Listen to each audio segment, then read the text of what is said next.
एक सेंट थे, साधु महात्मा। वह जो साधु महात्मा होते हैं उनके शिष्य भी होते हैं। तो जो साधु बाबा थे उन्होंने अपने शिष्यों को कहा कि दो शिष्यों को चूज़ किया और कहा कि बेटा पास वाले गांव में जाना और मेरा एक एक काम करके आ जाना। लेकिन एक बात का ध्यान रखना, तुम्हें औरतों से दूर रहना है, किसी औरत से बात नहीं करनी है, किसी औरत के पास नहीं जाना है, तुम्हें औरतों से दूर रहना है। दोनों शिष्य निकल गए। रास्ते में एक नदी थी, नदी के पास एक औरत बैठी हुई रो रही थी। तो एक शिष्य ने पूछा कि क्या हुआ, आप यहाँ रो क्यों रहे हैं? औरत ने कहा कि मुझे नदी के पार जाना है लेकिन मैं नहीं जा सकती, मुझे डर लग रहा है। तो एक शिष्य ने कहा आप मेरे कंधे पर बैठ जाइए, मैं आपको उस पार छोड़ दूंगा। औरत कंधे पर बैठी और शिष्य ने उस पार छोड़कर वापस आ गया।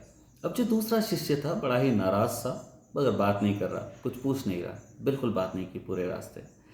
अपने डेस्टिनेशन पर पहुंचे, अपने गंतव्य तक पहुंचे और शाम हो गई, खाना खाया। रात को सोते वक्त उस शिष्य से रहा नहीं गया। उसने पूछा यार तूने गलत बात की, बाबा जी ने तो कहा था किसी औरत से बात नहीं करनी है, तूने उसको कंधे पर बिठाया और दूसरी तरफ छोड़ के आ गया, ये तो बड़ी गलत बात है। तो पहले वाले शिष्य ने कहा कि यार मैं उसे कब से छोड़ के आ गया और तूने अब तक उसे अपने दिमाग में बिठा रखा है। आप समझे मेरी बात? बहुत इंपॉर्टेंट है कि पुरानी बातों को भूल जाए, जो इंपॉर्टेंट नहीं है उसे अपने पास मत रखिए। अगर आपको सफ़र का मज़ा लेना है तो सामान कम होना चाहिए, और ज़िंदगी का मज़ा लेना है तो फालतू सोच, बुरी सोच कम से कम या नहीं होनी चाहिए।